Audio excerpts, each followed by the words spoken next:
Open Mic on Giant TV Niagara. I'm the host, Mike Balsam, and today, Dean Serravalle. Dean is an author. He's also a high school teacher. He's also a college professor, a journalist.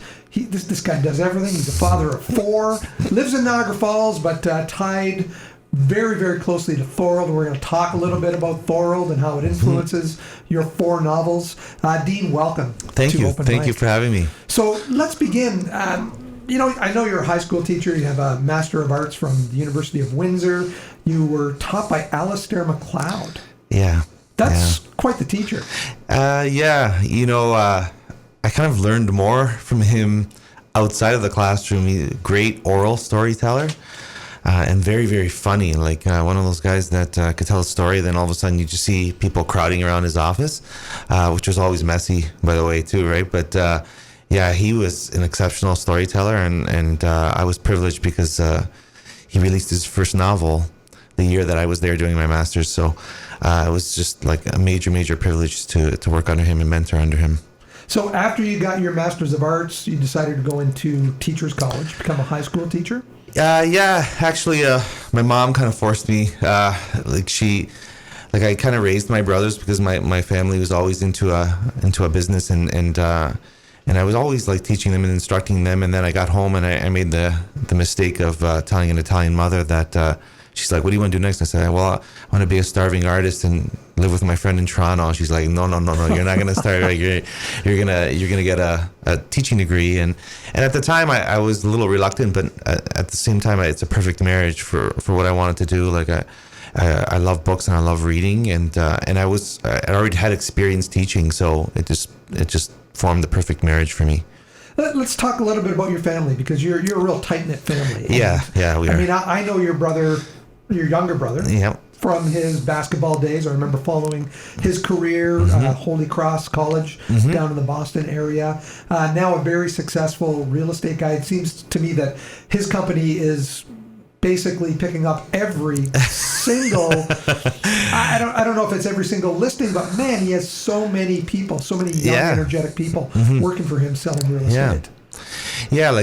My brothers and I were, like I said, we grew up in Thorold, and we grew up in a kind of like almost like a village, like a whole bunch of Italian immigrants, right, in the same area. And my dad was a major like entrepreneur, just like a force, like a bull of a worker, and we were always trying to sort of impress him, or at least kind of, I guess, trying to gain his attention, because he was always working so hard that we felt that we needed to sort of do bigger things, right? And he always encouraged us to do whatever we wanted to do and dream whatever we wanted to. So, like in Ryan's case, for example, basketball was a major dream, and my other brother Frank's case, cars and music, and in my case too, I was playing soccer a lot, and then I loved writing. So all of us kind of pushed each other, and it was a kind of like a nice dynamic, because we're very, very supportive of each other. We're also very, very competitive at the same time, but we really, really value each other's input, and I know for them, they're like my 2 biggest heroes, really. And it's, Ryan's like 5 years younger than I am, and now he's like my boss, so to speak, too, right? Because I work for him too. But yeah, they're just very, very inspirational people. So it's nice to grow up with those type of people. You had a tragedy in your family that really brought the 3 of you boys even closer together. Yeah. My father, who recently passed in January, he like I said, he never missed a day of work. It was uncanny. Like I don't recall him ever even with a headache. Like he was one of those guys that just never got sick, and he was just working really, really hard all the time, like 12 hours a day. He had a freak accident in the garage. He fell, and he had a closed brain injury that led to paralysis from the waist down, and it kind of like just literally shook our family. And it was at a time when we were younger, in our early 20s, and we weren't even decided yet upon our careers. And I don't remember Ryan. He was at the juncture where he had to decide on a scholarship and to go away. And here's my father in a coma, and my brother Frank had to decide, okay, I have to step up and take over my father's business, and then we had other businesses, so we had to the business store, a lot of parts. And I was just in my fourth year, getting my undergrad, and it interrupted that, and I was thinking of getting my master's, and I had already written a book, and I was trying to push that, so it literally just kind of like shattered a lot of like sort of forward movement, and then we had to kind of like get together and bring everything back together, and bring all the pieces, and my mom played a vital role in there because she nursed my dad. So in one respect, it was tragic, but in another respect, we got to know our father a little bit more because he wasn't always on to the next project anymore. For someone who worked so hard, you said 12 hours a day, to be confined to that wheelchair must have taken a lot of adjustment. It was, yeah, it was. But my dad too, like my dad was a great storyteller. So, and he's just like very, very charismatic. So we learned more about his personality aside from the work. When after, you try to look at the glass sort of half full kind of thing. But it was really, really difficult watching him in trying to survive, because he didn't have the tools like to like, we're different, we're educated and we understand, like we're exposed, but my dad was never exposed to someone who was paralyzed. So it was extremely difficult for him to find the tools to motivate himself to do things. Right. So we really had to push him and push ourselves to meet his expectations, kind of thing. You say your dad was a great storyteller. Is that where you think you get it? Yeah, I think so. Yeah, like my dad and my relatives and my aunts and uncles, in my family, and I think in any Italian family, you always try to get as much stage time, I think, as possible, right? And I'm Italian. Yeah. My dad was the storyteller as well. And he, like I said, he was very charismatic and so funny, like extremely funny and witty and sarcastic, right? So it would be hard to up him with the story. And he's just, because English was in his first language, he was always speaking in metaphor. So I think when I was younger, I realized what it took to entertain, right? And then when I saw Alistair MacLeod, he was similar. Like he could entertain orally. And I just liked how magnetic that was, right? And my dad was very, very magnetic personality. So, I think that pretty well like inspired me to be a storyteller. He always, actually, if anything, he always told me stop reading. Like I like to read a lot. Nothing productive in reading. Yeah, right? like he was more or less like he was worried I was going to drive myself crazy reading so much, right? So, but ironically, he was someone that was a great storyteller, and with that sort of in tow, like I said, I was always trying to outwit him at a dinner table. We all were trying to impress him. And then when, as a teacher yourself, like when then you start teaching, and all of a sudden you're telling stories a lot too, right? Yeah. You're teaching through story and metaphor. So yeah, like I said, everything kind of fused together in terms of like influence. And like I said, I was an avid reader. So what were you reading back then? What influenced you so much that you wanted to put pen to paper? I really liked existential stuff. Like I loved Camus, and I loved like The Outsider. I read The Outsider, I think, when I was 15 or 14, 15. And I was just fascinated by anything that was existential. I read a lot of religious texts too, like spiritual stuff. And because I was I grew up in a devout Catholic family, so it was very, very important. I saw a lot of truth in it, and to me, it really, really inspired me to want to read. Like it kind of increased my appetite. And then because I was playing soccer so much, I think I was playing for 3 teams at one point. It was just a nice escape for me. Like I felt like I was working as a soccer player when I was young, and then I would escape to the library and I could read and I could write and I could do things that were inside of me that I couldn't necessarily display when I was playing sports or anything like that, right? So it kind of gave me an outlet. Yeah, those are two very different worlds, right? Yeah. That competitive world of sport versus that internal world, especially when you're talking about reading Camus and other existential. Yeah, I really loved Andante too. Like I loved his poetry, and I just loved how he experimented with language and he played with language, and just writers of that sort of pedigree. I really like, and they're Canadian writers. I remember reading Stephen King when I was younger too. He was very, very popular, and he scared the lights out of me every time I read one of his books. So, when you're a young boy, right, like everyone kind of gravitates towards something horrific like that, right? But I know lost so many like influences, but again, each just contributed to another appetite. And then I started thinking, I want to start writing my own stories here, and I felt did you have a teacher back then in high school that maybe influenced you, that encouraged you? Yeah, because that's something that you do. I read about you. Yeah. You actually have a publishers group that you run at St. Mike's. Yeah, we try to publish as many students. It's like a mentoring really cool. program. Yeah, that's fantastic. Through our Writers Craft program, and at St. Michael's, I think we've published close to 13. Wow! Right, in national publications. So yeah, I'm very pleased with that progress. So who encouraged you back in high school? Well, when I was at Dennis Morris, there were two teachers that really encouraged. One, ironically, we share the last name. I don't know if you're familiar with Ralph Serravalle. Heard the name. Yeah, he was a religion teacher, but he was one of those teachers that just challenged your thoughts all the time. And again, thinking out loud, telling stories out loud, he was excellent at it. And he introduced me to Pink Floyd and a whole bunch of other crazy bands, right? Like he's kind of like a hippie. Yeah. So I loved that. I loved him for that. And he was very, very supportive. And then Maria Volante was another one that I had as a Writers Craft teacher. And I remember she read one of my pieces out loud, and that made me feel like it kind of gave me some sense of validation that I was good at doing this. Denise Rosman was another one to again, always encouraging. I think, whenever they value your ideas, when as a teacher, when you value, I think, a student's ideas and seriously, like you almost treat them like a colleague as opposed to I think that's key. Like Di Brandt, when I was doing my master's, I went in, I remember the first day, and she's like, okay, when you start publishing, this is going to happen. And I'm like, oh my God, like, what do you mean? And she's like, no, it's like, you almost made it sound like it was inevitable. And then I felt, okay, like they value my talent, and she's seen my work, and same thing with Alistair MacLeod, right? Like, and he actually killed me in my dissertation defense. Oh my God, like he was throwing darts at me, right? But I knew that he was valuing what I was writing, and that I had a voice, and then that I need to be outside of just that classroom.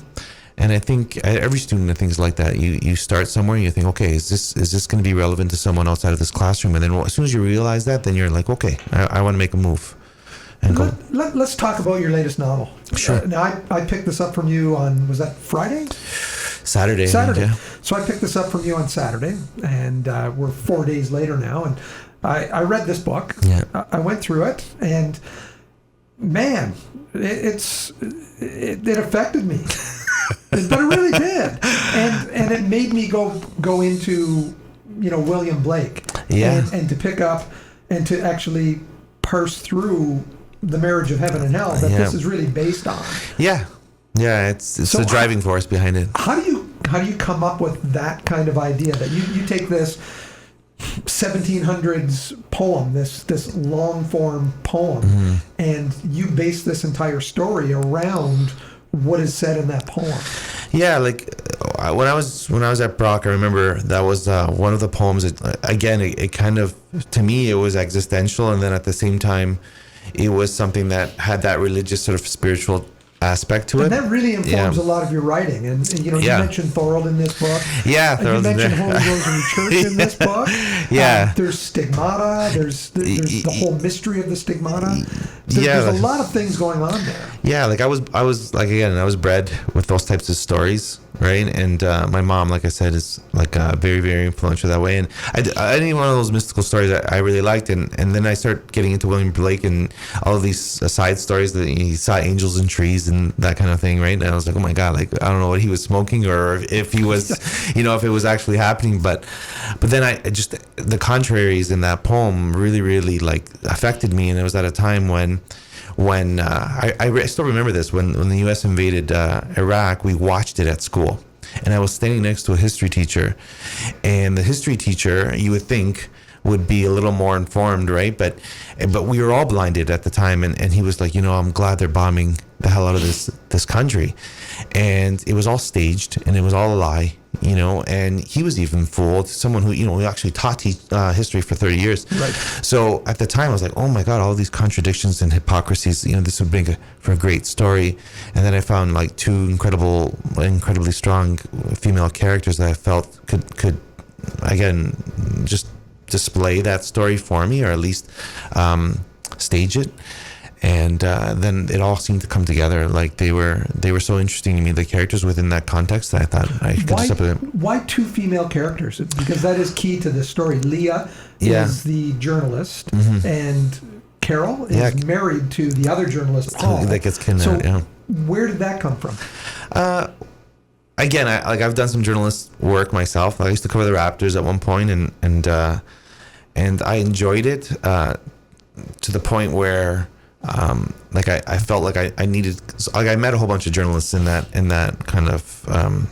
In that job description, and they were always going from story to story, and so I kind of liked how they took risks, right, and everything. And now I'm not sure if that they're even capable of doing that, but at the time I felt, okay, wow, if you're a journalist, like, you're really taking major risks, and I like that. And then it's one of the reasons why I like writing, because I like to take risks, and I can do so that way. And then I figured, okay, here's this female character who seems superficial, but at the same time, the other one, Carol, is exploitive, right? She can take control of the situation and empower herself in another way.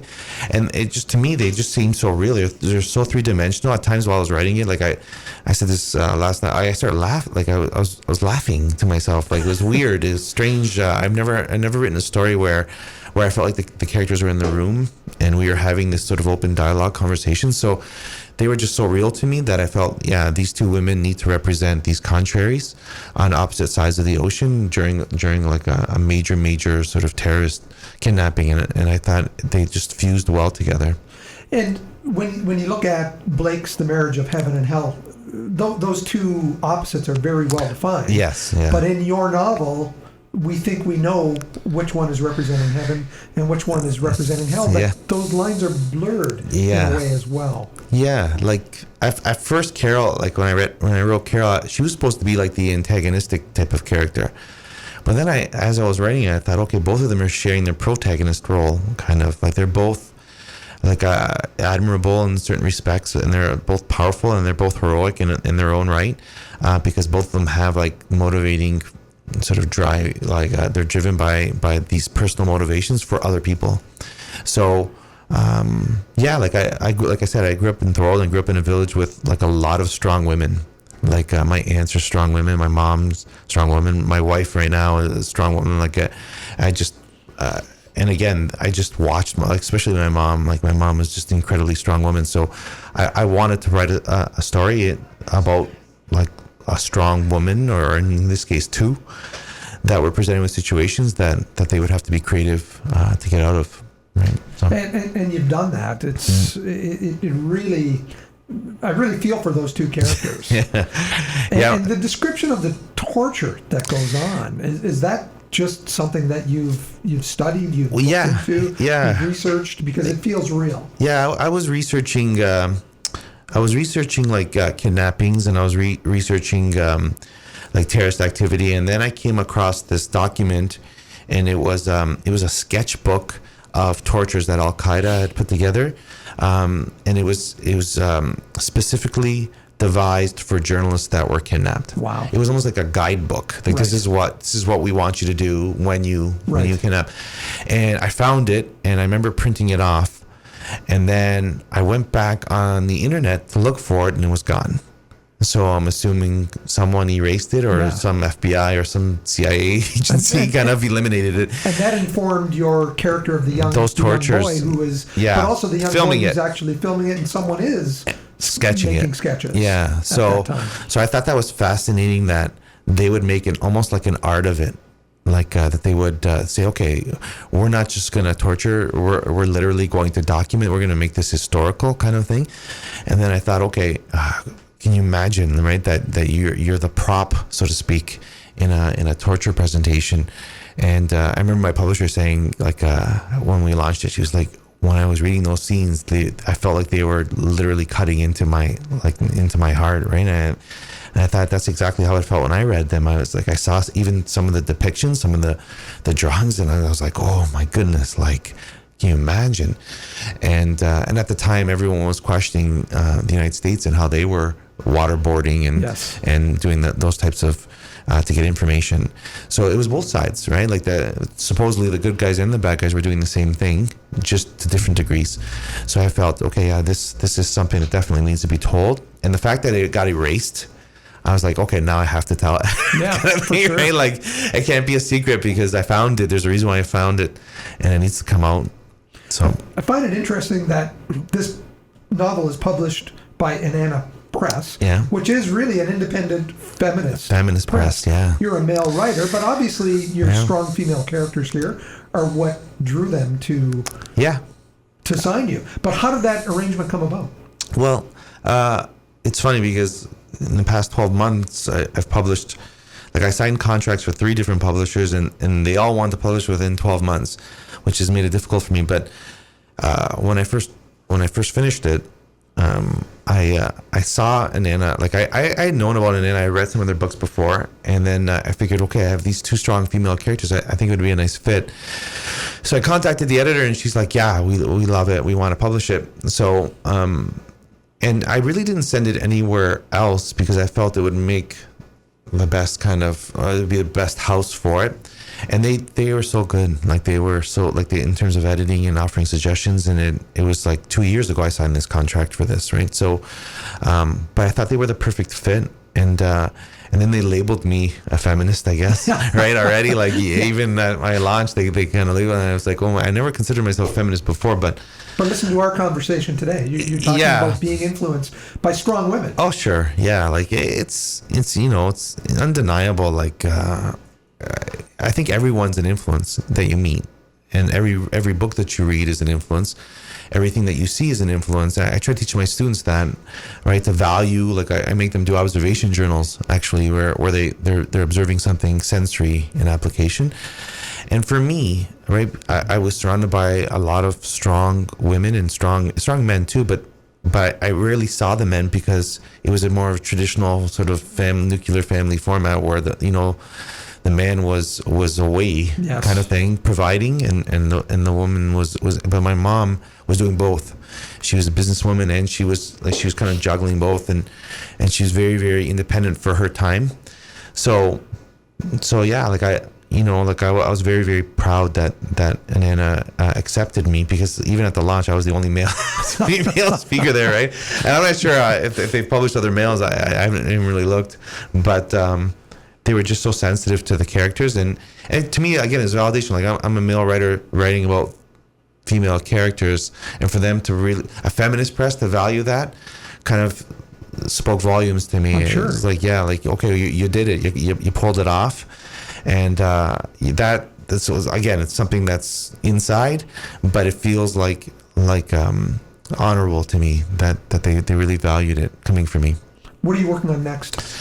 I have two more novels that are circulating, and I'm working on another one set up north, like in cottage country, a little bit of a thriller. It's right now I have it titled Distress River, right? So it's pretty nice. I like writing it. I just haven't had much time to really gain momentum, but now I'm going to. And then I have a utopian dystopian novel that's being circulated, and I have another. It's more like a contemporary story set in the 80s kind of thing, that's circulating as well. So I always have a couple of books that are circulating amongst publishers, and then ones that I'm on board writing. How do you find the time between all the other things you do, working with your brother, teaching a full set of classes at St. Mike's, teaching at Niagara College, all of these things? Where do you find the time to sit down? Like I tell my students, that you chip away, right? Like you try your best to like you look at your kind of schedule. Like the 4 kids is tough, right? Because I tell my son all the time, I'm like an Uber, the cheapest Uber you're gonna get, right? Like you chauffeur everywhere. So I used to not sleep, and I used to write like while everyone else was sleeping because it was quiet. And once you get sort of immersed in something, then you make time. Like you find it or you make it, and I just chip away at it. And because I like doing it, I do it every day, and it's something it doesn't feel like work to me. It's just something I'm very passionate about. So it doesn't. I just, like I said, I make time. I literally I have to make time, and because I don't want to neglect my kids, and I don't want to neglect my job. My job is very, very important. I love teaching. Like at the beginning, I didn't necessarily even want to be a teacher, but I love being a teacher, right? And I love teaching, and I love what I teach, and my students are very responsive to that passion. So I don't want to go to school and be tired, and then disservice them.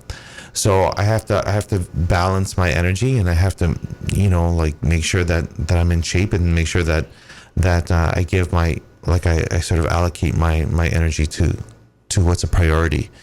And I think once you do that, then everything else, it just makes it much more enjoyable, right? When you make the time, or you find the time, right? So, well, you're doing a fantastic job. Dean Serravalle, your website is? It's www.deanserravallewriter.com. I didn't renew deanserravalle.com, and someone stole it literally an hour after the renewal, right? Yeah. It was then they gave it up after I formed the new website, right? So it's deanserravallewriter.com, and yeah, everything's updated there, and I have some signing dates and some reading dates and some radio dates and maybe a television date hopefully coming up. So yeah, things are rolling in the right direction, I hope. And your books are available on Amazon as well? Everywhere. Amazon, Kohl's, Chapters, Barnes & Noble. Yeah. So let me mention the names of the books. Lock 7, which of course... Set in Thorold. Chameleon Days, which Dean was nice enough to bring in for me. I can't wait to crack that one open. Reliving Charlie. That's sounds my like first an interesting one as well. That was your first one. That was my first one. And the one. latest, Where I Fall, Where She Rises, from Inanna Press. Dean Serravalle, thanks for joining us. Thank you for having me again. I really appreciate it. And thank you for your time.